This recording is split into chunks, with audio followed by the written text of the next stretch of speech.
بسم اللہ الرحمن الرحیم۔ مائی ڈیئر ویل وشرز، اس وقت رات کے تقریباً 11 بج چکے ہیں یا بجنے والے ہیں۔ تو میری لاہور سے واپسی ہوئی، سارا دن چونکہ مصروفیت رہی، اس لیے آپ کو اسمبلی میں جو میٹنگ ہوئی ایم پی اے صاحب سے اور جو ریزولیشن کے بارے میں ڈیولپمنٹ ہوئی، میں اس کے بارے میں کچھ نہ بتا سکا۔ تو یہ ایک اچھی میٹنگ تھی، ایک اچھی شروعات تھی۔ تحریک کا پہلا قدم بہت کامیاب رہا۔ ایم پی اے امجد جاوید صاحب نے بہت تعاون کیا۔ تو میں سمجھتا ہوں کہ جتنی بھی پنجاب اسمبلی ہے اس میں اگر کوئی جن کو درد ہے میرے ویل وشر کے بارے میں، یا ان لوگوں کے جو کہ بے روزگار ہو چکے ہیں، اور وہ لوگ جن کی عمر بڑھ چکی ہے، تو ایسا درد کسی اور کے دل میں یا جگر میں نہیں ہے۔ تو انہوں نے بہت تعاون کیا۔ ہم نے ریزولیشن ڈرافٹ کی ہوئی تھی، انہیں پیش کی۔ تو بہرحال بات میں نے شروع کی اور میں نے کہا کہ اس میں لیکچرر کا حوالہ نہیں ہے، ایجوکیٹر کا بھی حوالہ نہیں ہے، تو بہتر ہے کہ یہ دونوں فیکٹر بھی اس کے اندر آ جائیں جس سے انہوں نے اتفاق کیا۔ اب انہوں نے کہا ہے کہ ایک تو اس کو ریگولیشن کو اور بہتر کریں، اس میں قوانین کا حوالہ دیں، اس میں پاسٹ کے ریفرنس دیں، اور جب سے بے روزگاری ہے اس کا حوالہ دیں، اور آرٹیکل کے جو آئین کے جو آرٹیکل ہیں جو کہ یہ لازم قرار دیتے ہیں کہ ریاست کا یہ فرض ہے کہ بے روزگاری کو ختم کرے اور لوگوں کو جاب دے، تو اس کا حوالہ دیا جائے۔ تو بہت فروٹفل میٹنگ رہی، اور ہم نے ان سے ایک ہفتے کا ٹائم لیا ہے کہ ہم دوبارہ اس کو ڈرافٹ کریں گے، اور اس میں ایجوکیٹر اور لیکچرر کے حوالے سے بھی بات کریں گے۔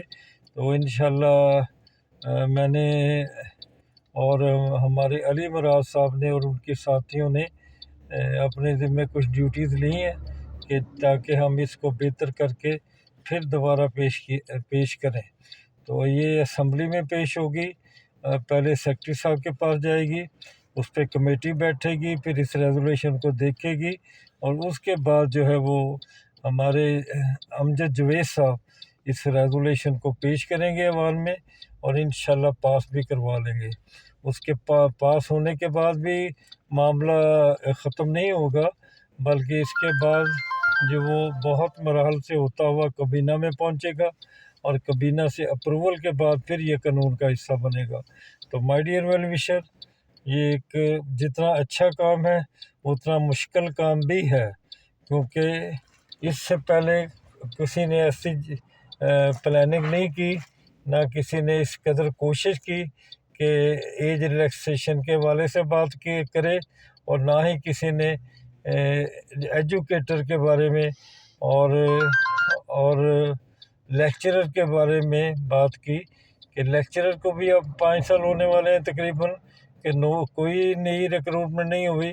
ایجوکیٹر کو 10 سال سے زیادہ ہو گئے، ایس ایس کو اور 10 سال سے زیادہ ہو گئے، ایچ ایم اور ایس ایس کے علاوہ سینئر ایچ ایم اور ایچ ایم اور ایس ایس، یہ تمام جو پوسٹیں ہیں 12 سال سے زیادہ عرصے سے خالی پڑی ہیں، اور یہ ایک دو نہیں ہے، لاکھوں میں ہے۔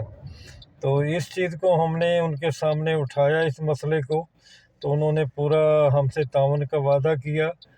مجھے فخر ہے ان پہ، امجد جاوید صاحب سے، کہ جس طرح انہوں نے بات کی اور جس طرح انہوں نے اس مسئلے کو اجاگر کیا، اور اس مسئلے پہ ہمارا ساتھ دینے کا وعدہ کیا۔ تو انشاءاللہ ہمیں امید ہے کہ ہم 1 ماہ میں یا چند ماہ میں اپنی جو ہے وہ ٹارگٹ کو اچیو کر لیں گے، ایج ریلیکسیشن بھی حاصل کریں گے۔ ہماری کوشش ہوگی کہ 40 سال تک ایج ریلیکسیشن ملے، اور اسی طرح ہم یہ بھی کوشش کریں گے کہ لیکچرر اور ایجوکیٹر کی ریکروٹمنٹ بھی ہو۔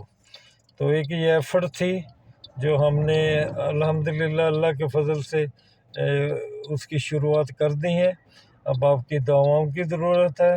ایک گلہ ضرور ہے کہ جتنے ویل وشر مجھے ایکسپیکٹڈ تھے اس کے مقابلے میں بہت کم لوگ جو تھے وہ موجود تھے۔ یہ تو اسی طرح ہوا کہ سی ایس ایس میں ہزاروں لوگ جو ہے ریٹن ٹیسٹ دیتے ہیں، لیکن کامیاب ہونے والوں کی تعداد 2 پوائنٹ کچھ ہوتی ہے۔ تو آج بھی کوئی 2 پوائنٹ سے زیادہ لوگ اکٹھے نہ ہو سکے اور کچھ لوگ بعد میں پہنچے۔ تو اینی ہاؤ اسے انہوں نے فیل نہیں کیا، ایم پی اے صاحب نے۔ انہوں نے کہا کہ آپ جتنے بھی لوگ موجود ہیں میرے لیے یہ بھی بہت ہیں، اور انہوں نے یہی کہا کہ آپ اس کو بہتر طور پہ دوبارہ پیش کریں تاکہ ہم اس کو قانون کا حصہ بنائیں۔ تو مائی ڈیئر ویل وشر، شب بخیر۔ آج کی میٹنگ اچھی رہی، یہی آپ کو بتانا تھا۔ لیٹ آورز میں اس لیے بتا رہا ہوں کہ ابھی میں گھر نہیں پہنچا، ابھی لاہور سے میں نے واپسی کا سفر شروع کیا ہے اور موٹر پہ رک کر آپ کو حالات کے بارے میں بتایا ہے۔ اللہ تعالیٰ آپ سب کا حامی و ناصر ہو۔